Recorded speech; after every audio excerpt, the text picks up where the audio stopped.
Hello guys, हमारे YouTube channel पर आपका स्वागत है। अगर आपको वीडियोस पसंद आ रही हैं तो प्लीज़ लाइक करें, कमेंट करें और शेयर करें।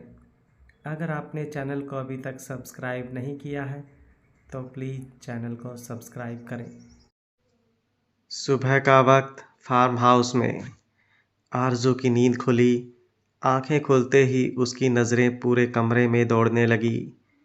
उसे ऐसा लग रहा था जैसे तक्षक वहां पर आया हो, लेकिन तक्षक वहां पर नहीं था। कल रात वो अपने ही कमरे में सोई थी, क्योंकि कनिका तक्षक के कमरे में थी और वो दोबारा उससे बहस नहीं करना चाहती थी। उसे लगा शायद तक्षक घर आया हो तो उसके कमरे में आया हो, लेकिन उठते ही उसका वहम दूर हो चुका था। वो बेड से उठी और तक्षक के रूम में जाने लगी, क्योंकि उसे तक्षक से बात करनी थी। वह उसे कनिका के बारे में बताना चाहती थी। अपने रूम से बाहर आकर जैसे ही वो तक्षक के रूम में एंटर हुई, उसकी नज़र सामने कनिका और तक्षक पर गई, जो एक दूसरे के बिल्कुल करीब खड़े थे। तक्षक कनिका के बालों को उसके गाल से हटाते हुए बोला, सुबह सुबह तुम कितनी खूबसूरत लगती हो। मैं तुम्हें बता नहीं सकता बेबी। कनिका की तो आंखें बड़ी हो चुकी थी। उसके मुंह से बेबी सुनकर तक्षक अभी अभी रूम में आया था और आते ही उसने सीधा उसके दिल पर शॉट मारा। उसके बिल्कुल पास आकर जब उसने उससे इतने प्यार से बात की, जबकि कल रात उसका मूड बहुत ज़्यादा उखड़ा हुआ था। आरज़ू उन दोनों को देखती ही रह गई। वो दरवाजे पर खड़ी थी। दरवाजे पर उसके हाथ कस गए। तक्षक कनिका की तरफ देखते हुए बोला, तुम्हें देखते ही मेरी सुबह खूबसूरत हो जाती है। मैं चाहता हूँ कि हर रोज़ मैं तुम्हारा चेहरा देखूं, ताकि मेरा हर दिन तुम्हारी तरह खास हो जाए। कनिका तो जैसे आसमान में उड़ने लगी थी। तभी उसने अपने सामने लगे मिरर में देखा, जिसमें दरवाजे पर खड़ी आरजू दिखाई दे रही थी। अब उसे समझ आया कि तक्षक उसे इतना प्यार से बातें क्यों कर रहा है। वो भी मौके का फ़ायदा उठाते हुए बोली, मैं चाहती तो यही हूँ कि हम दोनों की सुबह की शुरुआत एक दूसरे से हो। तभी तो कल यहाँ से जाने की बजाय मैं यहीं पर रह गई, क्योंकि अब तो हमें पूरी ज़िंदगी ही साथ रहना है। मैं तुमसे बहुत प्यार करती हूँ और अब तुम भी मुझसे प्यार करते हो, तो और मुझे कुछ नहीं चाहिए। बस पूरी ज़िंदगी तुम्हारा प्यार चाहिए। बोलते हुए कनिका ने अपना हाथ तक्षक के गाल पर रख दिया और अपने अंगूठे से उसके होठों को सहलाने लगी। आरजू ने झट से अपना चेहरा घुमा लिया। उसकी आंखें नम हो गई थी। वो तुरंत वहां से वापस अपने कमरे में चली गई। तक्षक की मुट्ठियां कस रही थी। ऐसा लग रहा था जैसे उसे बहुत ज़्यादा गुस्सा आ रहा हो। उसने कनिका के गाल की तरफ बड़ी ही गहरी नज़रों से देखा और बोला, लेकिन तुम्हारे चेहरे पर ये क्या हुआ है? कनिका की आंखें एकदम से बड़ी हो गई। तक्षक उसके चेहरे की तरफ देखते हुए बोला, मैं तो अपनी हर सुबह खूबसूरत करना चाहता हूँ, लेकिन तुम्हारा चेहरा तो फिलहाल बहुत बदसूरत लग रहा है। ऐसा लग रहा है जैसे किसी ने तुम्हें बहुत जोर से थप्पड़ मारा हो। क्या किसी ने तुमसे कुछ कहा था? कनिका एकदम से हड़बड़ा गई। उसने गाल पर अपना हाथ रखा और बोला, नहीं नहीं, तो ऐसी हिम्मत किसी की नहीं जो कनिका राजपूत को थप्पड़ मार दे। कनिका राजपूत उसका खून कर देगी। तक्षक के चेहरे के भाव एकदम से और भी ज़्यादा सख्त हो गए। वो कनिका की तरफ देखते हुए बोला, बात हिम्मत की नहीं होती, बात वक्त की होती है। कई बार हिम्मत होती है, लेकिन वक्त इंसान को रोक लेता है। पर कोई पता नहीं कब किसी का बुरा वक्त भी शुरू हो जाए। तुम ज़रा अपना ध्यान रखना। बोलते हुए वो उससे अलग हुआ। कनिका उसकी बात का मतलब समझती ही रह गई। तक्षक वॉशरूम की तरफ जा रहा था। कनिका जल्दी से उसके सामने आकर खड़ी हुई और बोली,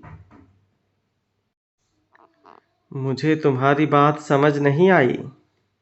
तक्षक व्यंग्य से बोला, मेरी बात समझने के लिए दिमाग चाहिए, और मुझे लगता है अभी तक तुम्हारी नींद पूरी नहीं हुई, तो तुम्हारा दिमाग काम नहीं कर रहा। ऐसा करो, एक ब्यूटी स्लीप और ले लो। शायद तुम्हारे चेहरे पर ये 5 उंगलियों का निशान हट जाए। तुम पहले जैसी खूबसूरत हो जाओ। कनिका उसकी बात सुनकर चिढ़ गई। उसे आरजू पर बहुत ज़्यादा गुस्सा आ रहा था। आरजू ने ही उसे कल रात थप्पड़ मारा था, जो अब तक उसके गाल से नहीं हटा था। तक्षक वॉशरूम के अंदर चला गया। उसके जाने के बाद कनिका मिरर के सामने आकर खड़ी हुई और अपने चेहरे को देखने लगी। सच में उसका चेहरा अभी तक आरजू की उंगलियों के निशान से लाल था। वो गुस्से से कांपते हुए बोली, तुम्हें तो मैं बिल्कुल नहीं छोड़ूंगी आरजू। तुम्हारा ऐसा हाल करूंगी कि इस बार तुम अपने लिए मौत मांगोगी, लेकिन मैं तुम्हें वो भी तड़पा तड़पा कर दूंगी। बोलते हुए उसका चेहरा बहुत खतरनाक लग रहा था। आरजू वापस अपने कमरे में आई और अपनी आंखों से नमी साफ करते हुए बोली, मुझे नहीं पता था मिस्टर ड्रीम कि आप इतनी जल्दी अपनी ज़िंदगी में आगे बढ़ जाएंगे। काश मैं वापस आई ही नहीं होती तो आपको इस तरह से देखकर मेरे दिल को इतनी ज़्यादा तकलीफ़ नहीं होती। कम से कम मैं इस वहम में तो रहती कि आप आज भी सिर्फ मुझसे ही मोहब्बत करते हैं। मैंने सोचा मैं अगर आपको कनिका के बारे में बता दूंगी तो शायद आप अपना फैसला बदल लें, लेकिन अब तो लगता है कि आप कनिका से बहुत मोहब्बत करने लगे हैं। तभी तो अब आपकी सुबह भी उससे ही होती है और रात भी। बोलते हुए उसके चेहरे पर तक्षक के लिए शिकायत साफ नजर आ रही थी। वो भी ऑफिस के लिए तैयार होने लगी, क्योंकि यहाँ पर रहकर वो अपने दिल को और ज़्यादा नहीं दुखाना चाहती थी। कुछ देर बाद वो तैयार होकर रूम से बाहर आई तो उसे दरवाजे की तरफ जाते देख तक्षक ने रोका और बोला, तुम्हें एक ही बात बार बार समझानी पड़ेगी क्या मिस आरजू? आरजू ने पलट कर उसकी तरफ देखा। तक्षक डाइनिंग टेबल पर बैठा था, तो उसे लगा शायद तक्षक उसे ब्रेकफास्ट के लिए बोल रहा है। परसों भी जब वो बिना ब्रेकफास्ट किए ऑफिस जा रही थी तो तक्षक ने उसे टोक दिया था और उसे 2-4 बातें सुना दी थी। अब आरजू उसकी बातें नहीं सुनना चाहती थी, इसलिए वो डाइनिंग टेबल पर आई और वहाँ पर रखा हुआ ब्रेड टोस्ट उठाकर खाने लगी। एक ब्रेड टोस्ट और आधा गिलास जूस पीकर वो तक्षक की तरफ देखते हुए बोली, अब मैंने ब्रेकफास्ट कर लिया है और अब मैं मरूंगी नहीं, जिंदा ही रहूंगी। अब मैं जाऊं। तक्षक हंसते हुए अपनी जगह से उठा और उसके बिल्कुल करीब आकर बोला, तुम्हें किसने इस गलत फहमी में डाल दिया कि तुम्हारे खाने पीने से मुझे फ़र्क पड़ता है मिस आरजू? मैं तो तुम्हें इसलिए रोक रहा था कि तुम ऑफिस क्यों जा रही हो, जबकि आज तो मेरा मेहंदी का फंक्शन है। तो तुम्हें तो मेरी शादी में शामिल होना है ना, फिर तुम ऑफिस क्यों जा रही हो? आरजू एक्सप्रेशन लेस होकर बोली, आपकी शादी है, इसका मतलब ये तो नहीं कि मैं सारा काम छोड़कर यहीं पर बैठी रहूं। आपकी शादी की रस्मों में मैं शामिल हो जाऊंगी, आपको इसकी फिक्र करने की ज़रूरत नहीं है। बोलकर आरजू वापस दरवाजे की तरफ घूम गई और वहां से जाने लगी। तक्षक उसे जाते देखकर बोला, क्या हुआ, किसी को वक्त दे रखा है क्या, जो इतनी जल्दबाजी में हो? कोई इंतज़ार कर रहा है क्या तुम्हारा? आरजू के चेहरे पर तकलीफ और शिकायत भरे एक्सप्रेशन आ गए। तक्षक की बातों का मतलब वो समझ रही थी। वो बिना उसकी तरफ घूमे ही बोली, मुझे लगता है मिस्टर शेखावत, जैसे आप अपनी ज़िंदगी में इतनी जल्दी आगे बढ़ गए, आपको लगता है कि बाकी सब भी बढ़ जाएंगे, लेकिन ऐसा नहीं है। कुछ लोग अपनी मोहब्बत से इस कदर बन जाते हैं कि चाहकर भी उनके अलावा और किसी के नहीं हो पाते। तक्षक उसके सामने आया और बोला, लेकिन तुम किसकी मोहब्बत से बंधी हो? तुम तो आज़ाद पंछी हो, वो पंछी जो अपनी मोहब्बत की डोरियां खुद तोड़कर आज़ाद हुई थी। भूल गई हो क्या? आरजू की आंखों में नमी आ गई। वो तक्षक की तरफ देखते हुए बोली, आप कितनी बार मुझे यही सब बातें गिनाएंगे? मानती हूँ मैं अपनी गलती, लेकिन क्या सिर्फ मैं गलत थी? हालात नहीं। मुझसे गलती हुई, लेकिन इसका मतलब ये तो नहीं कि मैं आपसे मोहब्बत नहीं करती। उसकी बात पूरी होती उससे पहले ही तक्षक बोला, नहीं करती तुम मुझसे मोहब्बत। अगर करती तो मोहब्बत पर यकीन भी करती। ना तो तुम्हें मुझसे मोहब्बत थी और ना ही अपनी मोहब्बत पर यकीन। तुमने तो बस दिल लगाया। दिल लगाने के लिए मोहब्बत तो वहम था, वो भी तुम्हारा नहीं सिर्फ मेरा। तक्षक की बात सुनते हुए आरजू एकदम हैरान रह गई। आरजू एकटक तक्षक को देख रही थी। तक्षक हल्का सा मुस्कुराया और बोला, तुम्हें वहम है कि तुम्हारी मोहब्बत से बढ़कर कुछ नहीं, लेकिन तुम्हारी मोहब्बत ही कुछ नहीं। तुम सिर्फ और सिर्फ एक धोखेबाज हो, जिसने मोहब्बत में सिर्फ धोखा दिया। आरजू कांपती हुई आवाज़ में बोली, मैं धोखेबाज मैं धोखेबाज कैसे हो गई? आज तक मेरे दिल में आपके अलावा किसी और के बारे में। वो बोल ही रही थी कि तक्षक ने उसके होठों पर अपनी उंगली रखी और बोला, धोखा सिर्फ अपनी मोहब्बत को छोड़कर किसी और की बाहों में जाना नहीं होता। जहां तुमने अपनी मोहब्बत को छोड़ दिया, वहीं तुम धोखेबाज हो गए। क्यों छोड़ा ये मायने नहीं रखता। जहां तुमने अपनी मोहब्बत पर यकीन नहीं किया, वहीं पर तुम धोखेबाज हो गए। और तुम कहती हो कि मेरे अलावा किसी का ख्याल भी तुम्हारे दिल में नहीं आया। तो ये बताओ कि वो प्रथम क्या सिर्फ तुम्हारे दिमाग में है, दिल में नहीं? बोलते हुए तक्षक के चेहरे पर एक व्यंग्य भरी मुस्कुराहट थी। तक्षक उससे अलग हुआ और बोला, मैं नहीं चाहता कि मेरी शादी की किसी भी रस्म को तुम मिस करो। आखिर तुम्हें अपने सामने देखकर तो मुझे मेरी शादी की खुशी और भी ज़्यादा महसूस होगी। इसलिए तुम ऑफिस नहीं जाओगी। आरजू गुस्से और नाराज़गी के मिले जुले भाव से बोली, आप मुझे नहीं रोक सकते। तक्षक ने आरजू के कमरे की तरफ देखा और बोला, ठीक है, मैं तुम्हें नहीं रोकूंगा, लेकिन फिर एक काम करो, अपने कमरे में वापस जाओ और अपना सारा सामान पैक कर यहाँ से चली जाओ। और यकीन करो मेरा, मैं तुम्हें बिल्कुल भी नहीं रोकूंगा। नहीं यकीन तो ट्राई करके देख लो। बोलकर डेविल स्माइल के साथ तक्षक वहाँ से चला गया। आरजू बस उसे जाते देखती रह गई। वो मन ही मन बोली, मैं धोखेबाज नहीं हूँ। बोलते हुए उसकी आंखों की नमी आंसू बनकर बह गई। वो वापस अपने कमरे में चली गई। शाम का वक्त। अर्जुन और मन्नत दोनों तक्षक और कनिका की मेहंदी की रस्म के लिए तैयार हो रहे थे। दोनों सिर्फ और सिर्फ आरजू के लिए वहां पर जा रहे थे।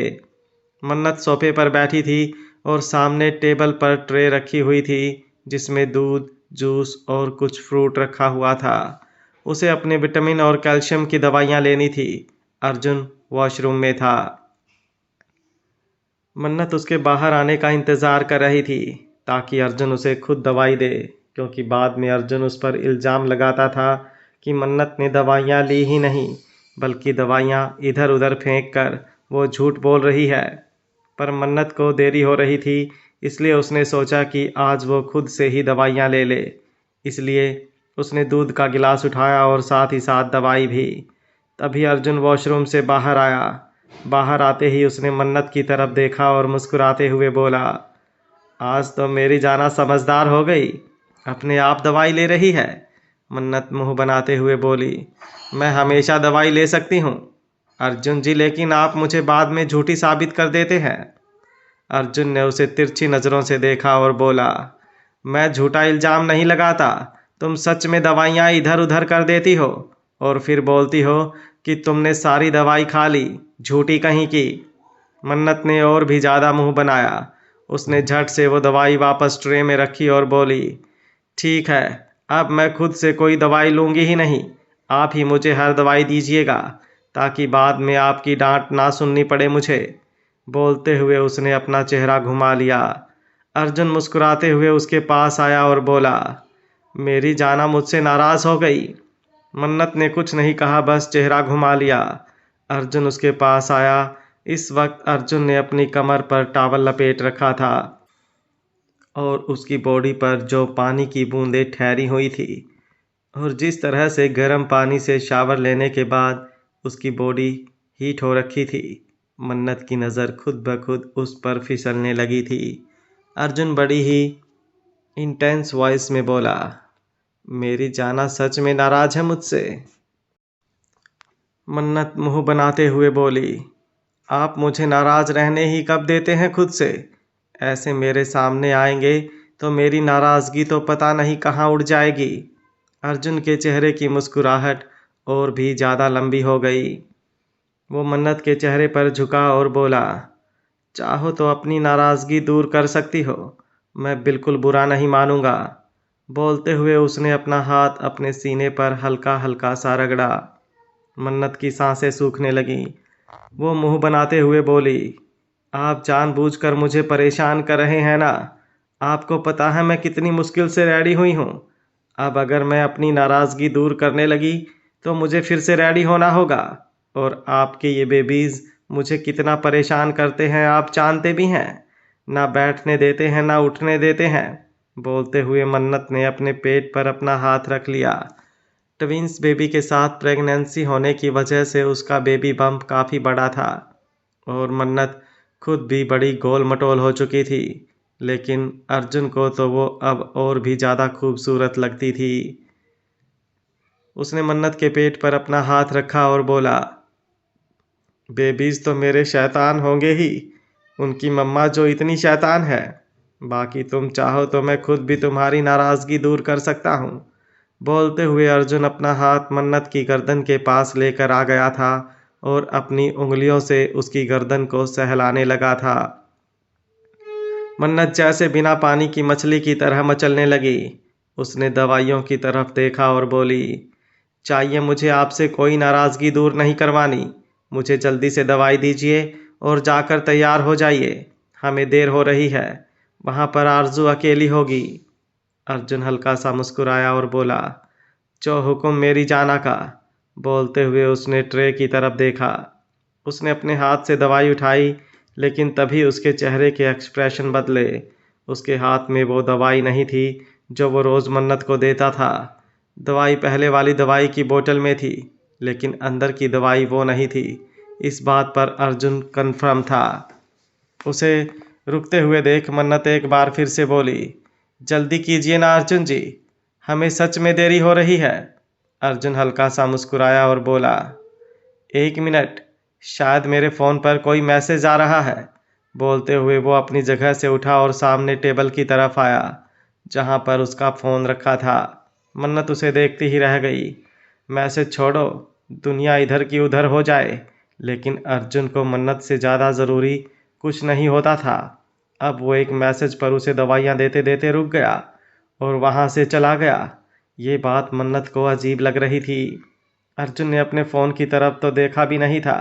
उसके हाथ में वो दवाई थी जो वो मन्नत को देने वाला था और उसने ड्रॉअर में से ओरिजिनल दवाइयों का बॉक्स निकाला। अर्जुन ने एक ही बारी में काफ़ी सारी डोजेज मंगवा रखी थी। उस ड्रॉअर में दवाइयाँ देखते हुए अर्जुन की आंखें बड़ी हो गई। जो कैल्शियम की बोतल में रखी थी वो बोतल सेम थी, लेकिन उसके अंदर दवाइयाँ अलग थी। अर्जुन के चेहरे पर गुस्सा झलकने लगा। दवाइयों का बदला जाना मतलब साफ था कि किसी ने मन्नत की दवाइयों के साथ छेड़छाड़ की है और फिलहाल इस घर में ये हरकत कौन कर सकता है, इस बात को लेकर अर्जुन को कोई शक नहीं था। उसने अपने हाथ में पकड़ी हुई बोतल को साइड में रखा और ड्रॉअर में से न्यू बोतल लेकर मन्नत के पास वापस आया। मन्नत मुंह बनाते हुए बोली, जाइए, अब आप अपने फ़ोन के पास ही जाइए, मुझे कोई दवाई नहीं लेनी। बोलते हुए उसने अपना चेहरा दूसरी तरफ घुमा लिया। अर्जुन मुस्कुराया। एक तो ये मन्नत के जो मूड स्विंग्स होते थे बहुत ही खतरनाक होते थे, कभी एकदम से रोमांटिक तो कभी गुस्से भरे। उसे बहुत मज़ा आता था मन्नत के मूड स्विंग्स देखते हुए। वो मन्नत के ऊपर झुका और बोला, सॉरी जाना, लेकिन मैसेज सच में ज़रूरी था। आइंदा मैं ऐसा कभी नहीं करूँगा। प्लीज़ अब दवाई ले लो, देखो हमें देर हो रही है। देर हो रही है सुनकर मन्नत ने जल्दी से उसकी तरफ देखा और उसके हाथों से वो दवाई लेकर खा ली। अर्जुन ने उसे अपने हाथों से दूध पिलाया। भले ही वो मन्नत के लिए एकदम नॉर्मल बिहेव कर रहा था, लेकिन इस वक्त उसके अंदर एक आग जल रही थी। दूध फिनिश करने के बाद मन्नत मुंह बनाते हुए बोली, जाइए, अब जाकर जल्दी से रेडी हो जाइए, मुझे जल्दी से जल्दी आरजू के पास जाना है। अर्जुन ने उसके चेहरे पर झुककर उसके माथे को चूमा और बोला, बस 10 मिनट। बोलकर वो तुरंत चेंजिंग रूम में अपने कपड़े पहनने चला गया। मन्नत के चेहरे पर मुस्कुराहट तैर रही थी, लेकिन फिर आरजू के बारे में सोचते हुए उसके चेहरे से वो मुस्कुराहट गायब हो गई। रात के तकरीबन 7 बजे पूरा फार्म हाउस मेहंदी की थीम से डेकोरेट हुआ था। जशन और अति के साथ साथ निर्भय और तारा भी वहां पर पहुंच चुके थे। ग्रीन कलर के लहंगे में तारा बहुत खूबसूरत लग रही थी। निर्भय जब भी उसे इंडियन वेयर में देखता था तो बस देखता ही रह जाता था। आज सुबह जिस तरह से तारा और निर्भय दोनों ने शावर लेते हुए एक दूसरे को अपनी वाइल्डनेस दिखाई थी, उसके बाद तो अब निर्भय का मन कर रहा था कि एक बार फिर से तारा को अपनी गोद में उठाए और कहीं दूर ले जाए, क्योंकि तारा एक बार फिर अपनी अदाओं से उसकी जान निकाल रही थी। अर्जुन और मन्नत भी वहां पर पहुंचे। मन्नत ने तारा से आरजू के बारे में पूछा तो तारा ने बताया कि आरजू अभी अपने कमरे में ही है, वो बाहर नहीं आई। तारा और अति दोनों उसके रूम में गए थे। तब तक आरजू मेहंदी के लिए तैयार भी नहीं हुई थी और उसे देखकर ऐसा लग रहा था जैसे वो मेहंदी के फंक्शन में आएगी भी नहीं। लेकिन कोई था जिसे आरजू के मेहंदी के फंक्शन में आने का बेसब्री से इंतज़ार था। मन्नत जब तारा की बात सुनकर आरजू के कमरे की तरफ जाने लगी तो तक्षक उसके सामने आकर खड़ा हुआ। मन्नत तक्षक को अपने सामने देखकर हैरान थी। तक्षक मन्नत को देखते हुए मुस्कुराया और बोला, मैंने सुना है प्रेगनेंसी में काफ़ी प्रॉब्लम्स होती हैं, पर मैं नहीं चाहता कि मेरी शादी की वजह से आपको कोई प्रॉब्लम हो। मन्नत उसकी बात का मतलब समझ नहीं पा रही थी। तक्षक एक बार फिर से मुस्कुराया और बोला, मिस आरजू मेरी फेवरेट गेस्ट हैं, उसके बिना तो मेरी शादी की कोई भी रस्म पूरी नहीं होगी, तो उसका तो हर रस्म में शामिल होना ज़रूरी है। आपकी हालत देखते हुए मैं आपको कैसे कोई प्रॉब्लम होने दे सकता हूँ, इसलिए आप फिक्र मत कीजिए, आरजू को मैं खुद लेकर आता हूँ। अति और तारा दोनों ही तक्षक की तरफ देख रहे थे। दोनों ने आज पहली बार तक्षक को इस तरह से नहीं देखा था।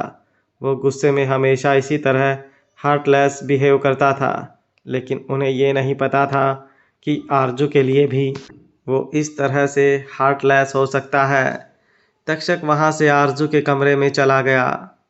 कमरे का दरवाज़ा खोलकर वो अंदर आया। अंदर उसे आरजू कहीं दिखाई नहीं दे रही थी। वो यूं ही अपनी नज़रें इधर उधर घुमाते हुए बोला, अब तुम कोई और बहाना बनाने वाली हो क्या मिस आरजू राजपूत?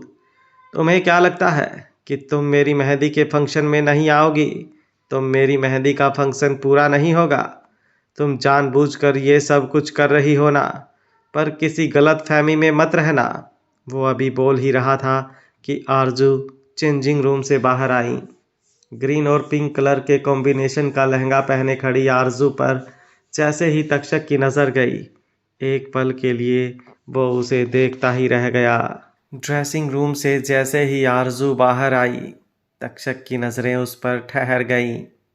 ग्रीन और पिंक कलर के कॉम्बिनेशन वाले लहंगे में आरजू बहुत ही ज़्यादा खूबसूरत लग रही थी। तक्षक की धड़कन तेज़ी से बढ़ गई। आरजू उसके पास आई और उसके चेहरे की तरफ देखते हुए बोली, आपको किसने कहा कि मैं आपकी मेहंदी की रस्म में शामिल नहीं होंगी मिस्टर शेखावत? तक्षक उसके मुंह से मिस्टर शेखावत सुनकर हंसा। आज सुबह भी उसने तक्षक को मिस्टर शेखावत कहकर बुलाया था, जबकि वो तक्षक को मिस्टर ड्रीम कहकर बुलाती थी। आरजू एक बार फिर से बोली, आप फिक्र मत कीजिए मिस्टर शेखावत, मैं आपकी शादी का कोई भी फंक्शन मिस नहीं करूंगी। आपकी शादी की हर एक रस्म में ज़रूर शामिल होंगी। आपको मेरी फ़िक्र करने की ज़रूरत नहीं है। तक्षक व्यंग्य से बोला, मैं तुम्हारी फ़िक्र कर भी नहीं रहा मिस आरजू राजपूत। आरजू हल्का सा मुस्कुरा कर बोली, हाँ, आप मेरी फ़िक्र करेंगे भी क्यों? अब तो आपकी फ़िक्र और मोहब्बत दोनों ही किसी और से है। तक्षक भी व्यंग्य से बोला, हाँ बेशक है, और कम से कम वो धोखेबाज तो नहीं है। उसकी बात सुनकर आरजू के दिल में तकलीफ सी उठी। वो कनिका को धोखेबाज नहीं कह रहा था, जबकि कनिका तो सर से पैर तक धोखे से भरी हुई थी। आज तक न जाने कनिका और रैना ने कितने ही लोगों की ज़िंदगी खराब की थी। आरजू की ज़िंदगी तो उन्होंने पूरी तरह से बर्बाद कर दी थी, और अभी भी तक्षक को कनिका सही लग रही थी। उसकी आंखों में नमी आने लगी, लेकिन जल्दी ही वो खुद को संभालते हुए बोली, अब अगर आपका तंज करने का सिलसिला ख़त्म होने वाला हो तो क्या हम बाहर चलें? आपकी फियोंसे आपका इंतज़ार कर रही होगी। तक्षक की मुट्ठियाँ कस रही थी, लेकिन उसने अपने चेहरे के एक्सप्रेशन बिल्कुल नॉर्मल रखे। आरजू की कलाई पकड़कर वो उसे बाहर लेकर आया। आरजू हैरानी से उसे देख रही थी। आरजू को बाहर लाकर तक्षक ने उसका हाथ छोड़ा नहीं, बल्कि उसे उस जगह पर लेकर गया जहाँ पर कनिका बैठी थी। अति जश्न और तारा, निर्भय के साथ मन्नत और अर्जुन सब उस जगह आए। कनिका के आसपास मेहंदी लगाने वाली बैठी थी और सामने ही म्यूज़िक भी चल रहा था। तक्षक मेहंदी वाली को देखते हुए बोला, आप लोग और किसी को मेहंदी लगाएं ना लगाएं, लेकिन इन्हें मेहंदी ज़रूर लगाइएगा। बोलते हुए उसने आरजू की तरफ देखा। उन दोनों लड़कियों ने भी आरजू की तरफ देखा। तक्षक आरजू की तरफ देखते हुए बोला, इनके हाथों पर जब तक मेहंदी नहीं लगेगी तब तक ये मेहंदी की रस्म अधूरी ही रहेगी। कनिका अपनी जगह से खड़ी हुई और तक्षक की तरफ देखते हुए बोली, तुम क्या कह रहे हो तक्षक? इस रस्म में आरजू के हाथों पर मेहंदी लगना क्यों ज़रूरी है? मेहंदी लगना तो मेरे हाथों में ज़रूरी है ना। तुम्हारी होने वाली बीवी मैं हूँ। तक्षक ने कनिका की तरफ देखा और बोला, तुम फिक्र क्यों कर रही हो कनिका? मैंने कब कहा कि मैं आरजू से शादी कर रहा हूँ? एक बार धोखा खा लिया, अब बार बार नहीं खाऊंगा। शादी तो मैं तुमसे ही कर रहा हूँ, लेकिन मिस आरजू के हाथों में मेहंदी लगना इसलिए ज़रूरी है क्योंकि ये मेरी स्पेशल गेस्ट हैं और मेरी शादी में सबसे ज़्यादा खुशी इनको ही हो रही है। तो मैं चाहता हूँ कि हम भी इनका खास ख्याल रखें। क्यों, मैं कुछ गलत कह रहा हूँ? कनिका फीका सा मुस्कुराई। आरजू को अपने सामने देखकर ही उसे गुस्सा आने लगा था, लेकिन उसने खुद को कंट्रोल किया और मेहंदी वाली की तरफ देखते हुए बोला, इसे भी लगा ही दीजिएगा। बोलते हुए उसने आरजू की तरफ देखा। तक्षक वहाँ से जाने लगा। कनिका उसे तुरंत से रोकते हुए बोली, प्लीज़ तक्षक, देखो ना मेरे हाथों पर तुम्हारे नाम की मेहंदी कैसी लग रही है। बोलते हुए कनिका ने अपने दोनों हाथ तक्षक के सामने कर दिए थे। आरजू की नज़र भी कनिका के हाथों पर गई। उसके एक हाथ पर नीचे की तरफ तक्षक लिखा हुआ था। तक्षक अपनी गहरी नज़रों से कनिका के हाथों की तरफ ही देख रहा था। उसने उसके दोनों कलाइयों को नीचे से पकड़ा और एक साथ कर दिया। कनिका हैरानी से उसे देखते ही रह गई, लेकिन जैसे ही तक्षक ने उसके दोनों हाथों को एक साथ जोड़ा तो नीचे की तरफ लिखा हुआ तक्षक नाम उन दोनों हाथों के एक साथ होने में पूरी तरह से खराब हो गया। हालांकि पूरे हाथों की मेहंदी सही थी, लेकिन वो नाम ज़्यादा नीचे की तरफ लिखा होने की वजह से खराब हो चुका था। कनिका ने मुंह बनाया और बोली, ये तुमने क्या किया तक्षक? मैंने कितने प्यार से तुम्हारा नाम लिखवाया था।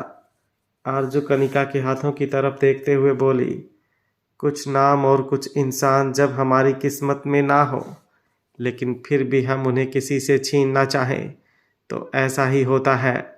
कनिका की आंखें बड़ी हो गई। वो गुस्से से बोली, you just shut up. Takshak expressionless होकर बोला, मुझे इन सब चीज़ों में कोई इंटरेस्ट नहीं। तुम्हारे हाथ पर मेहंदी लग गई, इतना ही काफ़ी है।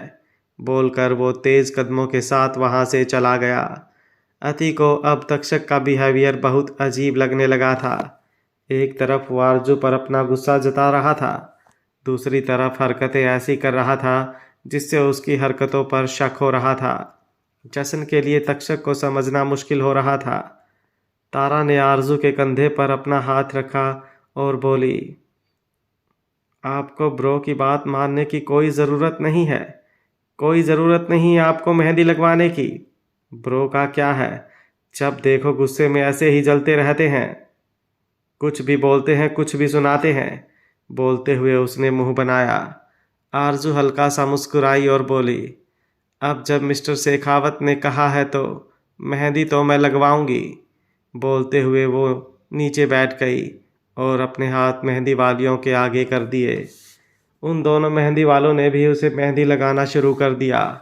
आरजू अपने हाथों की तरफ देख रही थी और उसकी आंखों से आंसू उसके हाथों पर गिर रहे थे। उसने अपने हाथों में लग रही मेहंदी की तरफ देखा और एक ख्वाबों की दुनिया में खोने लगी।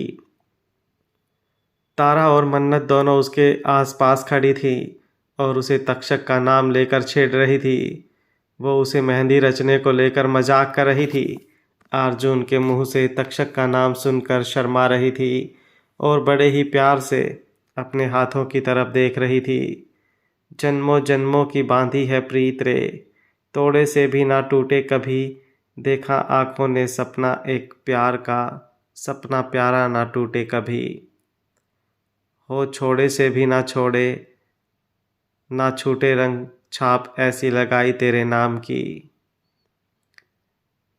तभी तक्षक उसके पास आया और उसकी कलाइयों को अपने हाथों में पकड़कर उसकी मेहंदी की तरफ देखने लगा।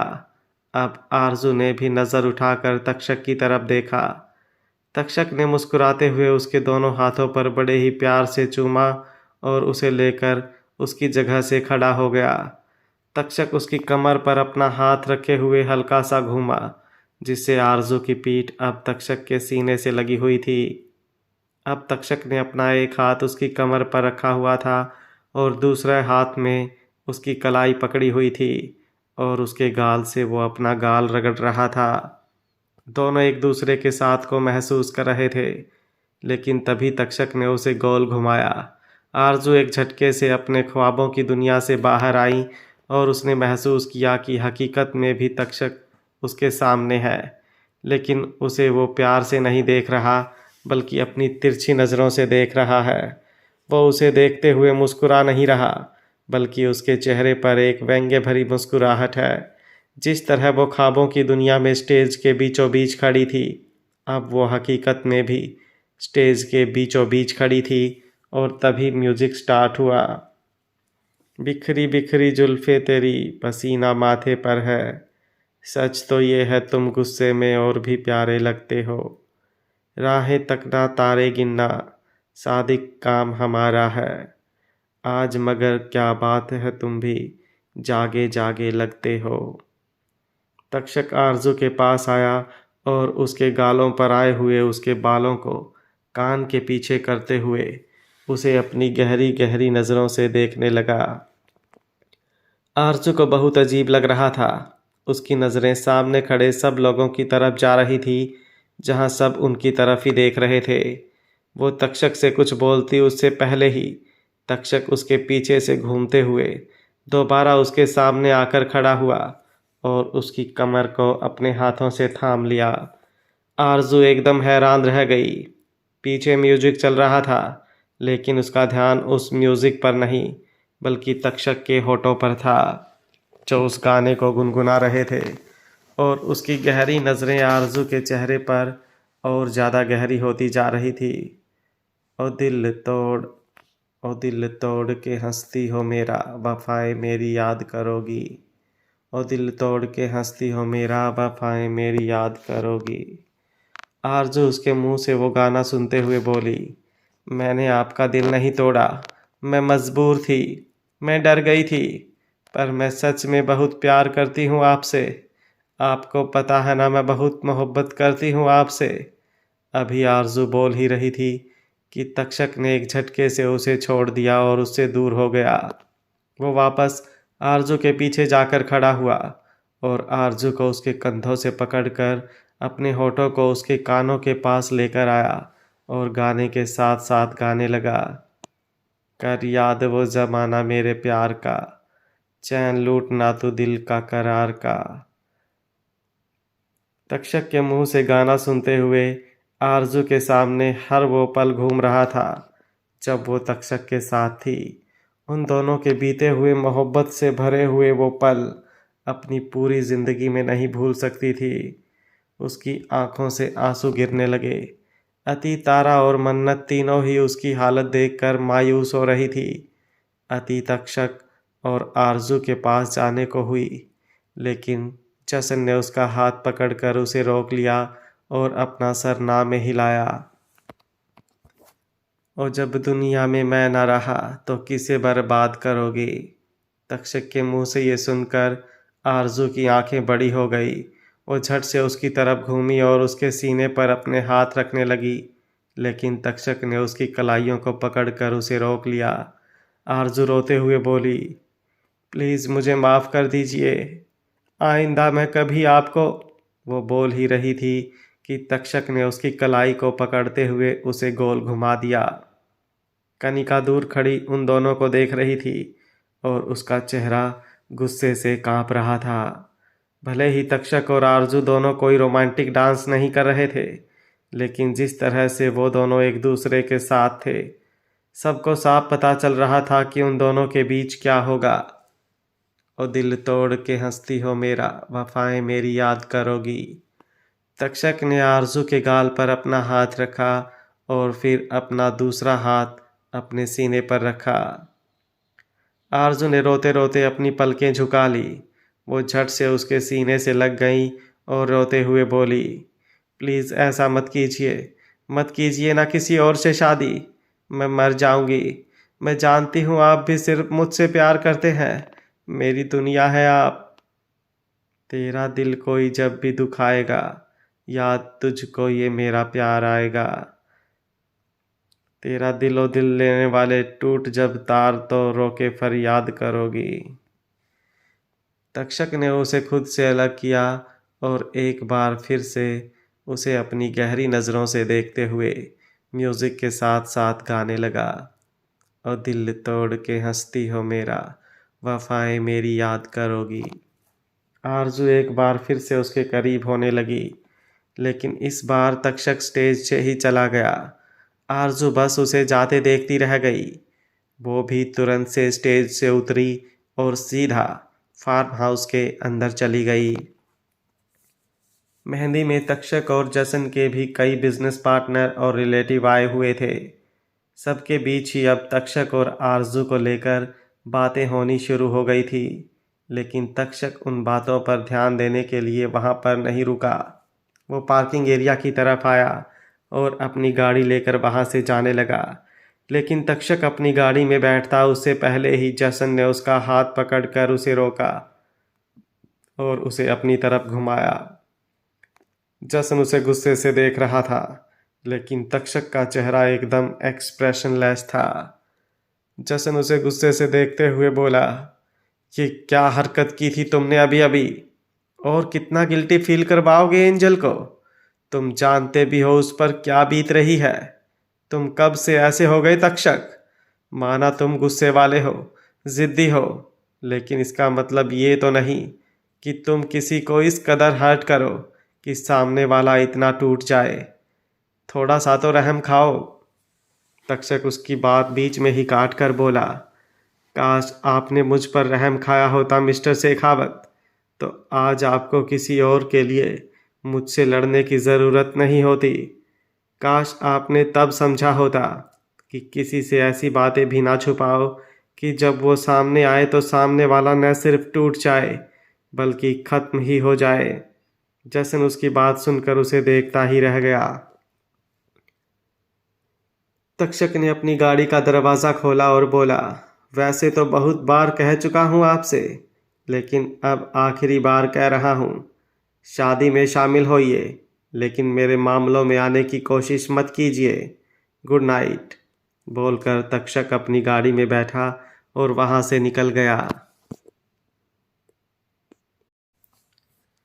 तक्षक तो मेहंदी के फंक्शन के बाद जा चुका था, लेकिन अति, मन्नत और तारा तीनों का ही आरजू को छोड़कर जाने का मन नहीं था, लेकिन तीनों को ही जाना पड़ रहा था। उनके जाने के बाद आरजू अपने कमरे में जाने लगी। तभी कनिका ने दरवाजे पर उसका रास्ता रोका। आरजू ने उसे घूर कर देखा और बोली, मेरे रास्ते से साइड हटो। कनिका एविल एक्सप्रेशन के साथ बोली, मैं तुम्हारे रास्ते में नहीं आई, लेकिन तुम मेरे रास्ते में ज़रूर आ रही हो। कनिका की बात सुनकर आरजू हल्का सा मुस्कुराई और बोली, मुझे तुम्हारे रास्ते में आने का कोई शौक़ नहीं है। कनिका तुरंत से बोली, हाँ देखा मैंने, सब देखा, जो थोड़ी देर पहले हुआ। शर्म नहीं आती ना तुम्हें? आरजू सख्त आवाज़ में बोली, तमीज़ से बात करो, हर बार तुम्हारी बदतमीज़ी बर्दाश्त नहीं करूँगी। कनिका की गुस्से से मुट्ठियाँ कस गई।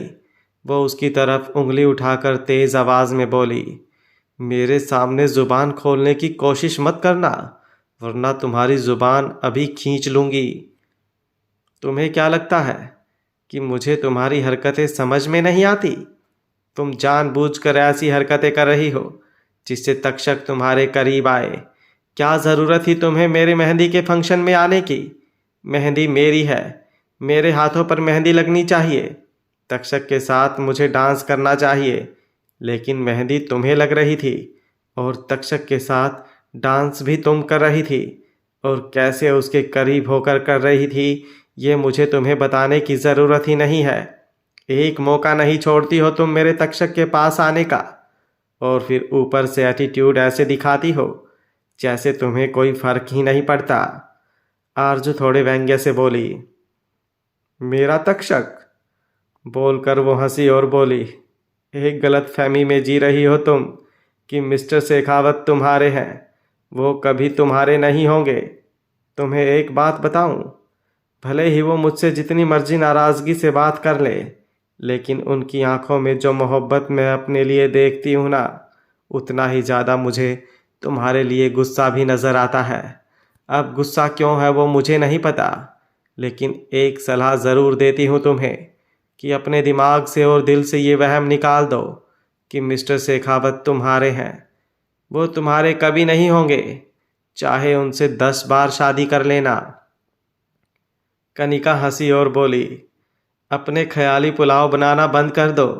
10 बार शादी की ज़रूरत मुझे नहीं, एक बार शादी हो जाए उसके बाद मैं तुम्हें दिखाऊंगी कि तक्षक किसका है। तुम्हारे सामने उसके करीब भी आऊंगी और उसके साथ वो सब करूंगी जो मैं चाहती हूँ, जो शायद तुम नहीं कर पाई। बोलते हुए कनिका के चेहरे पर तिरछी मुस्कुराहट थी। आरजू ने उसे कंधे से पकड़कर अपने दरवाजे से साइड किया और बोली, जाओ, जाकर आराम से सो जाओ।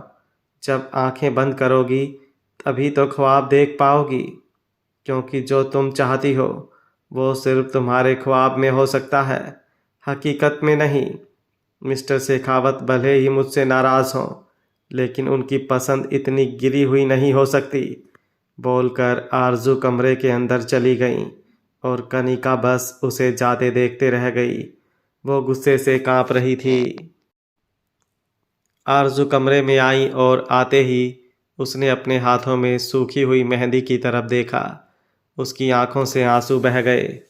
वो अपने हाथों की तरफ देखते हुए बोली, बहुत ख्वाब देखे थे मैंने हम दोनों को लेकर, उनमें से एक ख्वाब इस मेहंदी से भी जुड़ा था, लेकिन आज शायद वो ख्वाब हमेशा हमेशा के लिए टूट गया। बोलते हुए उसकी आंखों से आंसू लुढ़कते हुए उसके हाथों पर गिर रहे थे। आंसुओं की वजह से वो अपने हाथों को गौर से देख ही नहीं पा रही थी। जहाँ कुछ ऐसा था जो उसके हाथों में बहुत खूबसूरत लग रहा था। अपने कपड़े बदलकर आरजू बेड पर आई और कब रोते रोते उसकी आंख लगी उसे नहीं पता चला। सुबह होने पर जब उसकी आंख खुली तो आज तो उसने तक्षक को अपने आसपास ढूंढा भी नहीं। उसका दिल जैसे हार मान रहा था, लेकिन जब तैयार होकर बाहर आने पर भी उसे तक्षक नहीं दिखाई दिया तो उसकी आंखों में बेचैनी नज़र आने लगी। तभी कनिका जो फ़ोन पर तक्षक से बात कर रही थी, उसकी बातों से आरजू को ऐसा लगा जैसे तक्षक शहर से कहीं बाहर गया है और रात को म्यूज़िक नाइट पर ही वापस आएगा। तक्षक के बिना उसका भी बाहर क्या ही काम था, इसलिए आरजू एक बार फिर से अपने रूम में चली गई। उसने सोच लिया था कि जब तक तक्षक वापस नहीं आ जाता तब तक वो भी रूम से बाहर नहीं निकलेगी। कनिका इस मौके का फ़ायदा उठाना चाहती थी। उसने कई बार दरवाज़ा नॉक किया, लेकिन अंदर से आरजू ने दरवाज़ा खोला ही नहीं। वो जानती थी कि कनिका ज़रूर फालतू की हरकतें करेगी और आरजू उससे कोई बहस नहीं करना चाहती थी। लेकिन कनिका के चेहरे पर परेशानी साफ झलक रही थी और वो परेशानी उसके दिमाग में आई थी आरजू की बातें सुनकर, जो आरजू ने उसे कल रात सुनाई थी। ना जाने क्यों उसकी बात सुनकर कनिका को भी ऐसे लगने लगा था कि आरजू जो भी कह रही है वो यूं ही नहीं है। तक्षक के दिल में आरजू के लिए अभी भी बहुत कुछ है और अब कनिका को डर लग रहा था कि कहीं आखिरी वक्त पर तक्षक उससे शादी करने के लिए मना ना कर दे। इसलिए वो आरजू को हमेशा हमेशा के लिए अपने रास्ते से हटाना चाहती थी, जिसके लिए उसने रैना को भी फ़ोन किया। रैना ने सामने से फ़ोन पर जो कहा उसे सुनकर कनिका की परेशानी दूर हो चुकी थी, बल्कि अब तो उसके चेहरे पर कुछ सोचते हुए जहरीली मुस्कुराहट तैर रही थी। शाम का वक्त पूरा फार्म हाउस लाइट से जगमगा रहा था। लाउड म्यूजिक के साथ मेहमान ड्रिंक और डिनर एंजॉय कर रहे थे। जसन के साथ अति और अर्जुन के साथ मन्नत दोनों फार्म हाउस पहुंच चुके थे। तारा और निर्भय भी अभी कुछ देर पहले ही आए थे और फार्म हाउस में आते ही तारा की नज़रें तक्षक को ढूंढ रही थी। आज उसने सोच लिया था कि तक्षक को किसी न किसी तरह मना कर ही रहेगी। तारा की नज़र तक्षक पर गई तो निर्भय को कुछ देर उसका इंतज़ार करने का बोलकर तारा तक्षक के पास आई। तक्षक ने मुस्कुराते हुए उसे देखा, लेकिन तारा उसे सामने से घूर रही थी। वो गुस्से से बोली, आप क्यों कर रहे हो ये सब ब्रो? कल देखा मैंने आपको, कैसे आप एंजल को देख रहे थे। एंजल को देखते हुए आपकी आंखों में भले ही गुस्सा था, लेकिन उसके साथ साथ प्यार भी था। तो क्यों आप एक्सेप्ट नहीं कर लेते कि आप अभी भी उनसे प्यार करते हैं? तभी कनिका की आवाज़ आई, तुम बार बार तक्षक को क्यों कह रही हो ये सब बातें? आखिर तुम्हें प्रॉब्लम ही क्या है?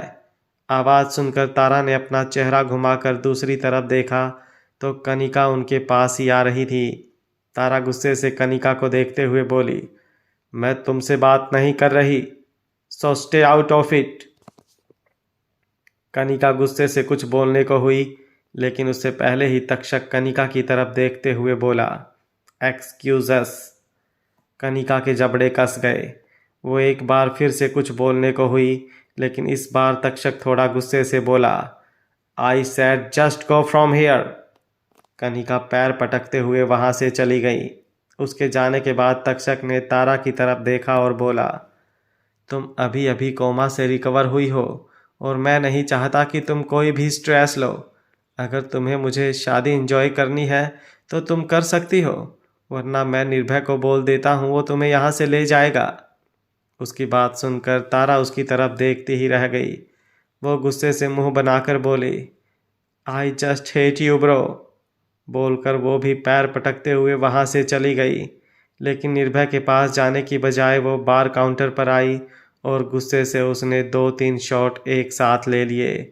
कुछ ही मिनट में उसकी आंखें गोल गोल घूमने लगी थीं। जब तारा काफ़ी देर वहाँ पर नहीं आई तो निर्भय उसे ढूंढते हुए उस काउंटर के पास आया। तारा उसे देखते ही उसके पास आई और बोली, आप ब्रो की शादी तोड़ सकते हैं या नहीं? निर्भय ने हैरानी से उसे देखा। अगले ही पल उसे समझ आ चुका था कि तारा ने ड्रिंक की हुई है। वो उसे समझाते हुए बोला, ये तुम क्या कह रही हो बबलगम? मैं कैसे उसकी शादी तोड़ सकता हूँ जब वो खुद नहीं मान रहा? तो तारा गुस्से से बोली, चाहिए मुझे आपसे भी कोई बात नहीं करनी। बोलकर वो तेज कदमों के साथ वहाँ से बाहर की तरफ चली गई। निर्भय जल्दी से उसके पीछे पीछे आया, लेकिन तभी उसकी किसी से टक्कर हो गई। उसने गुस्से से उस वेटर को देखा और फिर तारा को देखते हुए बाहर की तरफ आया, लेकिन तारा काफ़ी आगे सड़क पर निकल चुकी थी। निर्भय गाड़ी में बैठा और गाड़ी तारा के पीछे पीछे चलने लगा। जब गाड़ी बिल्कुल तारा के पास पहुंच गई तो उसने गाड़ी उसके सामने रोकी और गाड़ी से बाहर निकला। वो काफ़ी सुनसान रास्ता था। निर्भय तारा के पास आकर बोला, ये तुम क्या कर रही हो बबलगम? गलती मेरी ही है, मुझे तुम्हें यहाँ पर लेकर ही नहीं आना चाहिए था। तारा ने उसे घूर कर देखा और गाड़ी के बोनट पर बैठ गई। तभी उन्हें पीछे से किसी की आवाज़ आई। एक शख्स उन्हें देखते हुए वहां पर आया था। उसके हाथों में गन थी। तारा ने अपनी आंखें छोटी कर उस शख्स को देखा तो वो शख्स तकरीबन 27-28 साल का एकदम एक्सप्रेशनलेस चेहरा लिए उन्हें देख रहा था। उन्हें देखते हुए उसने वो गन वापस अपनी कमर में डाली और वापस दूसरी तरफ घूम गया और तभी एक लड़की उसके बिल्कुल सामने आकर खड़ी हो गई। तारा उस लड़की को देखते हुए बोली, हे ब्यूटीफुल गर्ल।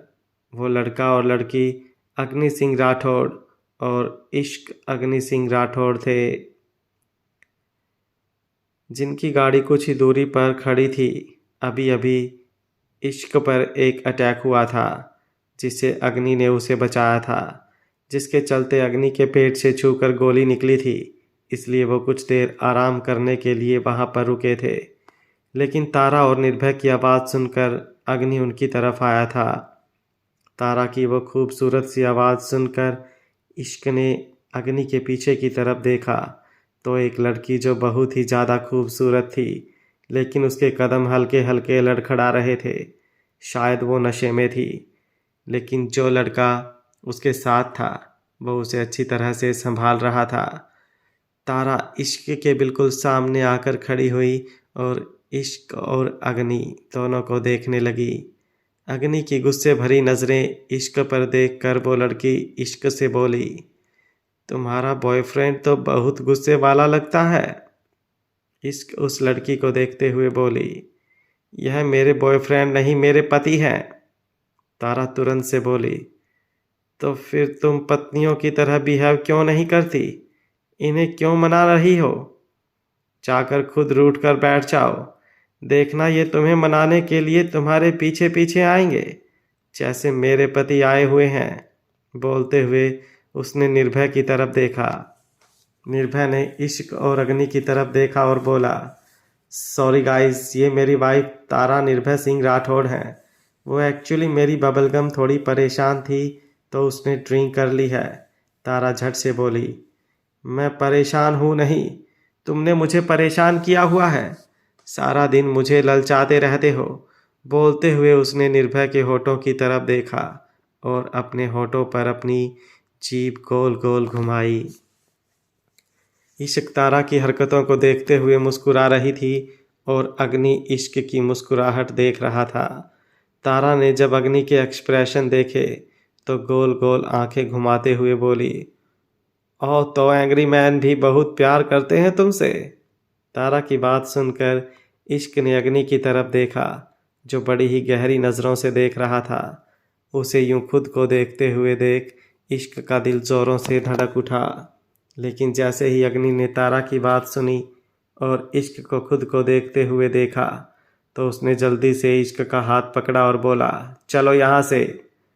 तारा और निर्भय दोनों अग्नि को देखते रह गए और अग्नि इश्क का हाथ पकड़कर उसे गाड़ी की तरफ लेकर जाने लगा था।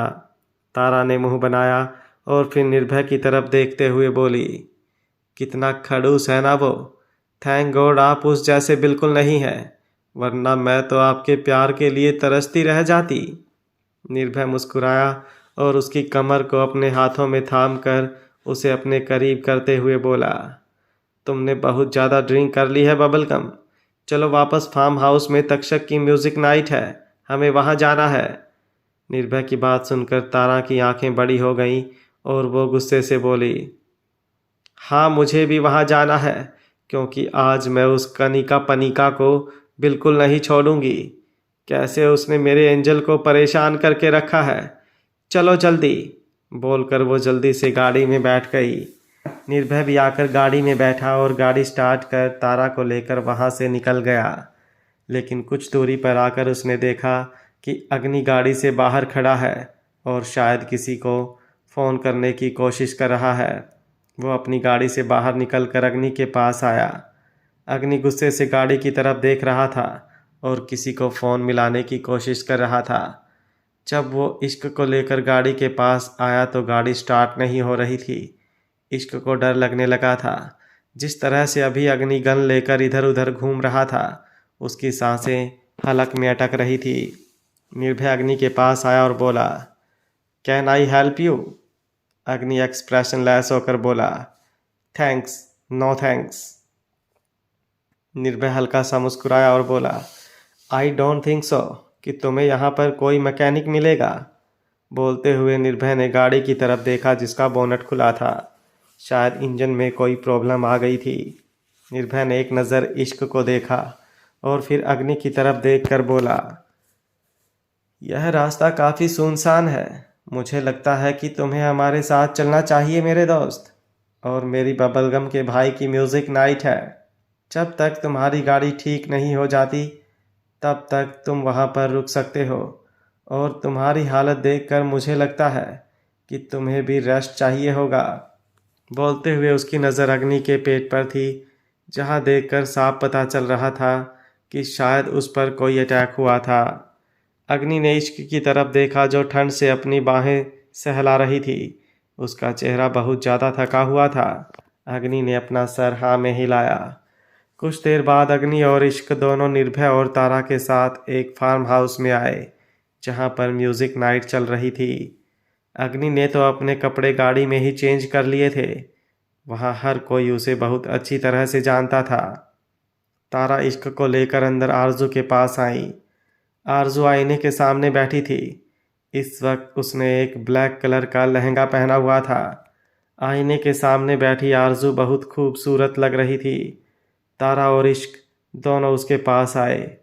तारा आरजू की तरफ देखते हुए इश्क से बोली, ये आरजू है, मेरी एंजल, मेरी भाब। बोलते बोलते वो रुक गई थी। उसकी आवाज़ में एक मायूसी दिखाई दे रही थी। इश्क आरजू की तरफ देखते हुए बोली, बहुत खूबसूरत हो तुम आरजू, बिल्कुल अपने नाम की तरह। जब तुम्हारे होने वाले पति तुम्हें देखेंगे तो बस देखते ही रह जाएंगे। आरजू के चेहरे पर हल्की सी मुस्कुराहट थी, लेकिन जैसे ही इश्क की बात पूरी हुई उसके चेहरे से वो मुस्कुराहट गायब हो गई। वो अपनी जगह से उठी और बोली, अब कहाँ ही वो मुझे देखेंगे, उनकी नज़रें तो अब किसी और को तलाशती हैं। इश्क उसकी बात सुनकर थोड़ा हैरान हुई। वहीं तारा का चेहरा भी मायूस हो गया था। तारा आरजू की तरफ देखते हुए इश्क से बोली, एंजल मेरी भाभी थी, लेकिन अब ब्रो किसी और से शादी कर रहे हैं। इश्क ने तुरंत से पूछा, पर क्यों? क्या वो तुमसे प्यार नहीं करते? आरजू हल्का सा मुस्कुराई और बोली, बहुत करते हैं, लेकिन मेरी ही गलतियां हैं जिनकी वजह से मैंने उन्हें खो दिया, और अब तो शायद मैं उन्हें कभी दोबारा पा ही ना सकूं। इस हल्का सा मुस्कुराई और बोली, अगर तुम उनसे सच में मोहब्बत करती हो तो तुम ऐसे हार नहीं मान सकती। उन्हें बताओ कि तुम उनसे बहुत मोहब्बत करती हो। आरजू मायूसी से बोली, लेकिन कैसे? आरजू का सवाल सुनकर इश्क के चेहरे पर मुस्कुराहट तैरने लगी। उसने आरजू से कुछ कहा तो आरजू के चेहरे पर भी एक उम्मीद नजर आने लगी। आरजू इश्क की तरफ देखते हुए बोली, लगता है तुम्हारे पति तुमसे बहुत प्यार करते हैं। उसकी बात सुनकर इश्क का चेहरा अब थोड़ा मायूस हो गया।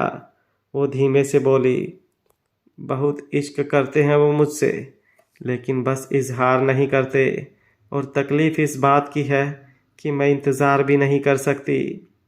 उसकी बात का मतलब तारा को समझ नहीं आया, लेकिन आरजू के चेहरे पर परेशानी झलकने लगी थी। तारा ने इश्क को कुछ कपड़े दिए तो इश्क उन्हें लेकर ड्रेसिंग रूम में चली गई। कुछ देर बाद वो ड्रेसिंग रूम से बाहर आई तो एक रॉयल ब्लू कलर की साड़ी में वो बहुत खूबसूरत लग रही थी। तारा इश्क और आरजू दोनों की तरफ देखते हुए बोली, आप दोनों ही बहुत खूबसूरत हैं। पहले मेरे पास एक एंजल थी और अब दो हो गई। मैं गॉड से प्रे करूंगी कि आप दोनों के अनरोमांटिक पति मेरे स्पाइसी डैडी की तरह हो जाएं। बोलते हुए वो निर्भय के बारे में सोच रही थी। इश्क ने हैरानी से तारा को देखा तो तारा नोटी वे में बोली, मैं मेरे मिस्टर को स्पाइसी डैडी बोलती हूँ बिकॉज उनका लव स्पाइसीनेस से भरा हुआ है। इश्क और आरजू दोनों उसके एक्सप्रेशन देखकर हंसी। तारा आरजू और इश्क दोनों को लेकर बाहर आई। इश्क ने उन दोनों को एक्सक्यूज़ मी कहा और अग्नि की तरफ चली गई। वहीं तारा और आरजू के दिमाग में कुछ चल रहा था जिसकी सलाह अभी अभी उन्हें इश्क देकर गई थी। अति और मन्नत आरजू और तारा का इंतज़ार कर रहे थे। उन दोनों को देखकर अति और मन्नत दोनों ही उन दोनों के पास आई। आरजू के चेहरे की एक्सप्रेशन देखकर मन्नत और अति दोनों हैरान थी। तभी तारा ने उन्हें कुछ बताया जिसे सुनकर उन दोनों के चेहरे पर भी मुस्कुराहट तैर रही थी। आरजू को लेकर तारा आगे की तरफ आ गई। इश्क वहाँ से अग्नि के पास जा चुकी थी। तक्षक और कनिका दोनों एक दूसरे के साथ खड़े थे। आरजू भी उन दोनों के सामने ही थी, लेकिन दोनों के बीच थोड़ी दूरियां थी। तभी आरजू के पास प्रथम आया। आरजू ने एक नज़र तक्षक को देखा। अभी तक तक्षक उसे नॉर्मल नज़रों से देख रहा था, लेकिन जैसे ही प्रथम आरजू के पास आकर खड़ा हुआ, तक्षक की नज़रें आरजू पर गहरी हो गईं। आरजू के चेहरे पर तक्षक के बदलते हुए एक्सप्रेशन देखकर हल्की सी मुस्कुराहट आ गई। आरजू मुस्कुराते हुए प्रथम से बात कर रही थी और उसे यूं प्रथम से बात करते देख तक्षक का जैसे दिल जल रहा था। जलाना वो आरजू को चाहता था, लेकिन यहाँ पर आज उसके खुद के सीने में लगी हुई थी। तारा निर्भय के पास आई और आरजू और तक्षक की तरफ देखते हुए बोली, कितना बुरा लगता है ना जब जिसे हम प्यार करते हैं उसके आसपास भी कोई ऐसा आए जिसके दिल में उस इंसान के लिए प्यार है। निर्भय मुस्कुराया और उसका हाथ अपने हाथ में थाम कर बोला, ये प्यार चीज़ ही ऐसी है, जब तक कंट्रोल में रहे तब तक प्यार, और जब कंट्रोल से बाहर हो जाए तो पॉजिटिवनेस, और जब हर हद पार हो जाए तो ऑब्सेशन बन जाता है। तारा कुछ सोचते हुए बोली, मतलब मैं ऑब्सेसिव हूँ? निर्भय ने सवालिया नज़रों से उसे देखा। तारा ने उसे उसके कॉलर से पकड़कर अपनी तरफ खींचा और बोला, क्योंकि मैं आपसे ऑब्सेस्ड हूँ। You are my obsession. उसकी बात सुनते हुए निर्भय के चेहरे पर भी दिलकश मुस्कुराहट बिखर गई। वहीं दूसरी तरफ अर्जुन और मन्नत भी एक दूसरे के साथ थे। मन्नत आरजू की तरफ देखते हुए बोली, क्या ऐसा हो सकता है कि हम किसी से बेइंतहा मोहब्बत करें, लेकिन जिससे हम मोहब्बत करते हैं वो हमसे दूर चला जाए और हमें किसी और से मोहब्बत हो जाए? अर्जुन ने उसके गाल पर अपना हाथ रखा और बोला, ऐसा कभी नहीं हो सकता। जिस इंसान से हम मोहब्बत करते हैं, चाहे वो हमारे पास हो या ना हो, इससे कोई फ़र्क नहीं पड़ता। उस इंसान के लिए मोहब्बत हमारे दिल में हमेशा रहती है, और जब भी वो इंसान हमारे पास आता है तो वो मोहब्बत और भी ज़्यादा बढ़ जाती है। हाँ, कभी कभी कुछ दूरियां आती हैं, लेकिन जब उसे मोहब्बत में थोड़ी सी तड़प मिलती है तो मोहब्बत उन दूरियों को अपने आप ख़त्म कर देती है। उसकी बात का मतलब समझते हुए मन्नत के चेहरे पर मुस्कुराहट आ चुकी थी। वहीं प्रथम को किसी का कॉल आया तो प्रथम फ़ोन पर बात करने के लिए साइड चला गया। उसके साइड जाते ही तक्षक आरजू के पास आया और बोला, लगता है मेरी म्यूज़िक नाइट काफ़ी एंजॉय कर रही हो तुम। आरजू ने उसकी तरफ ऐसे देखा जैसे उसे देखकर चौंक गई हो।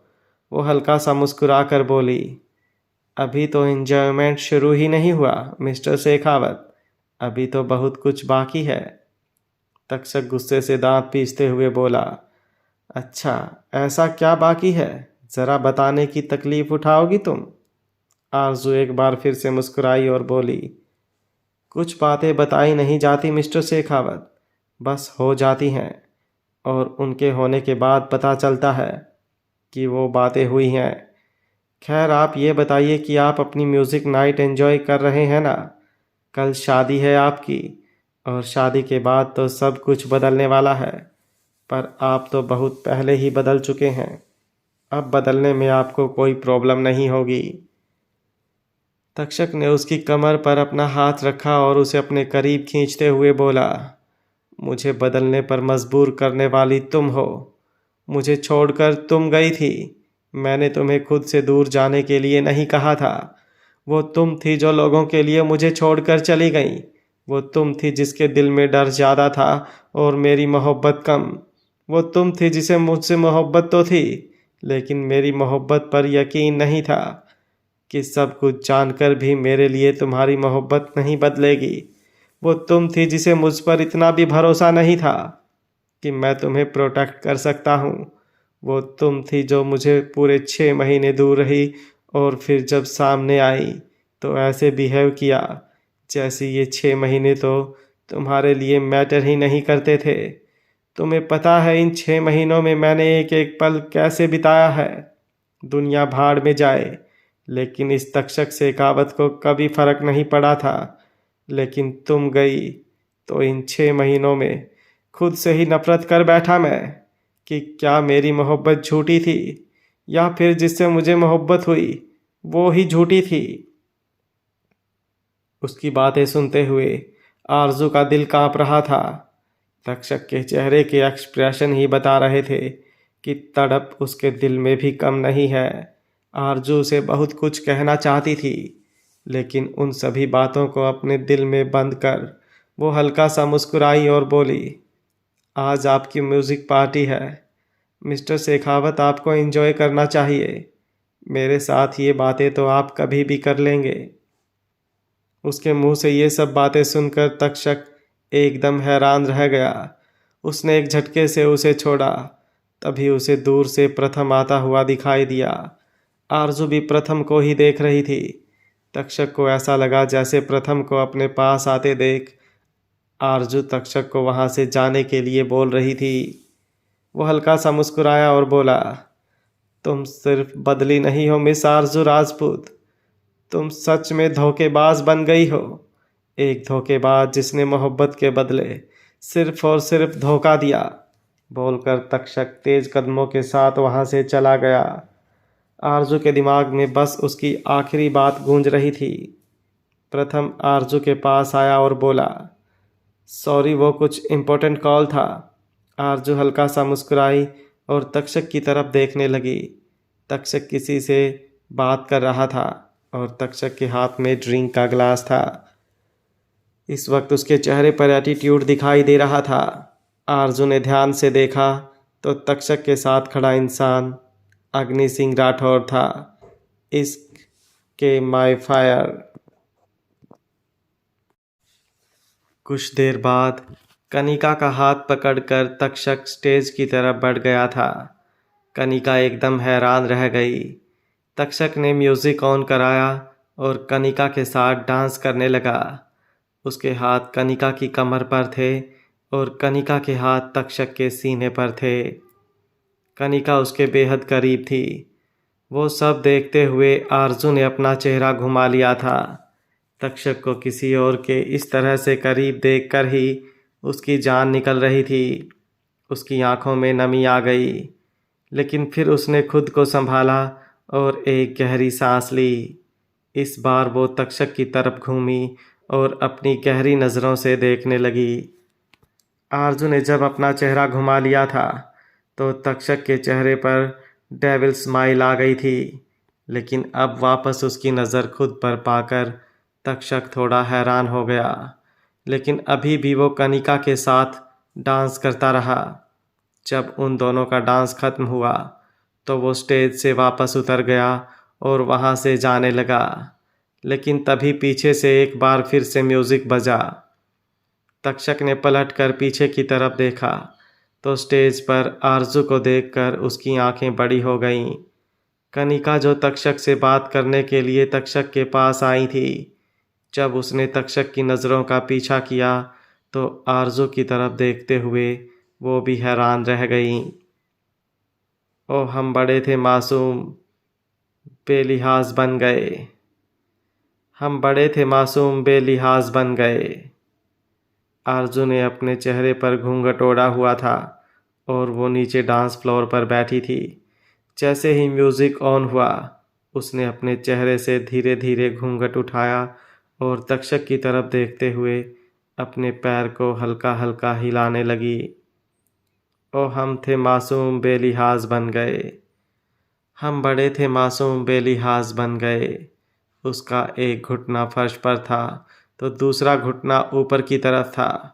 उसका एक हाथ उसके घुटने पर था तो दूसरा हाथ उसके चेहरे के पास लाते हुए उसने तक्षक की तरफ देखकर हल्का सा सलाम किया। तक्षक की नज़रें उस पर गहरी हो गईं। हो धोखेबाजों में रह रह के धोखेबाज बन गए, हो धोखेबाजों में रह रह के धोखेबाज बन गए। ओ हम बड़े थे मासूम बेलिहाज बन गए। अपने हाथ को अपने चेहरे से ऊपर की तरफ ले जाते हुए और दूसरा हाथ नीचे ज़मीन की तरफ कर आरजू अपनी जगह से खड़ी हुई और अपने दोनों हाथों को अपोजिट साइड में गोल गोल घुमाते हुए स्टेप लेने लगी। म्यूज़िक के साथ कदम से कदम मिलाती हुई वो स्टेज से उतरकर तक्षक के पास आई और उसके सीने पर अपना हाथ रख लिया। वो उसकी आंखों में देखते हुए बोली, अरे कोई नहीं इस दुनिया में दिल जिसने अपना तोड़ा नहीं। हमें गैरों ने भी लूटा है और अपनों ने भी छोड़ा नहीं। बोलते हुए उसकी नज़रें अब कनिका पर आ गई थी। कनिका का चेहरा एकदम से फीका पड़ गया। अरे कोई नहीं इस दुनिया में दिल जिसने अपना तोड़ा नहीं। हमें गैरों ने भी लूटा है और अपनों ने भी छोड़ा नहीं। म्यूज़िक के बोल गुनगुनाते हुए अब आरजू तक्षक और कनिका दोनों के आसपास चक्कर लगाते हुए घूमी और फिर वापस तक्षक के सामने आकर खड़ी हो गई। बड़ी ही अदा से उसने अपने होंठ को अपने दांतों से कुचलते हुए तक्षक की तरफ देखा तो तक्षक के चेहरे की भौहें तन गईं। हम लोगों के लिए तो स्वाद बन गए, हम लोगों के लिए तो स्वाद बन गए। एक चक्कर उसने तक्षक के इर्द गिर्द घुमाया और अपने सीने पर अपना हाथ रखकर एक बार फिर से डांस स्टेप लेने लगी। हाँ, धोखेबाजों में रह रह के धोखेबाज बन गए। ओ हम बड़े थे मासूम बेलिहाज बन गए।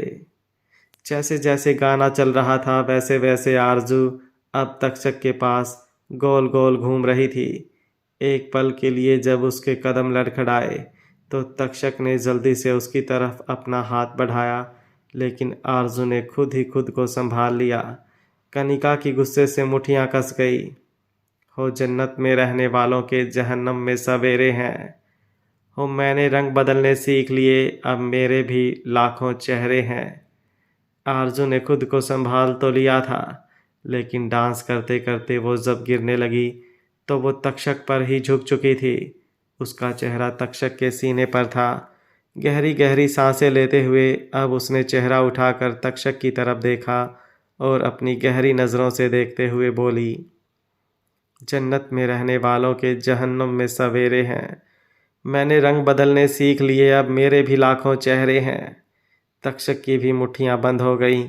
उसने आरजू को पकड़ना चाहा, लेकिन आरजू झट से पीछे हट गईं।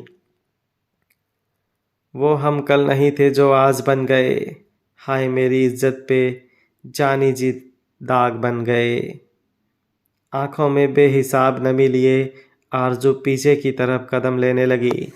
आरजू के चेहरे के एक्सप्रेशन और ऊपर से गाने के शब्द दोनों ही तक्षक का दिल चीर रहे थे। हो धोखेबाजों में रह रह के धोखेबाज बन गए, हो धोखेबाजों में रह रह के धोखेबाज बन गए। ओ हम बड़े थे मासूम बेलिहाज बन गए। जब आरजू की आंखों से आंसू बहने लगे तो वो अपने आंसू साफ करते हुए तुरंत वहाँ से भाग गईं। तक्षक बस उसे जाते देखता रह गया। वो भी वहाँ से जाने लगा, लेकिन कनिका ने उसका हाथ पकड़कर उसे रोका। अगले ही पल तक्षक ने उसका हाथ दूर झटका और वहाँ से आरजू के पीछे पीछे जाने लगा। आरजू के लिए अब एक पल भी वहाँ रहना मुश्किल हो रहा था। वो जल्दी से ऊपर टेरेस की तरफ भाग गई थी। तक्षक भी उसके पीछे पीछे टेरेस पर आया। झूले से लगकर खड़ी आरजू बेतहाशा रो रही थी। टेरेस के दरवाजे पर खड़ा तक्षक उसे देखते हुए बोला, नीचे क्या हरकत की थी ये तुमने? उसकी आवाज़ सुनकर एक पल के लिए आरजू की धड़कन रुक गई, लेकिन उसके आंसू नहीं रुके। वो यूं ही झूले से लगकर खड़ी रोती रही। तक्षक उसके सामने आकर खड़ा हुआ और गुस्से से उसे देखते हुए बोला, मुझे जवाब दो, अब ये नीचे सबके सामने क्या हरकत की थी तुमने? आरजू रोते हुए उसे देख रही थी।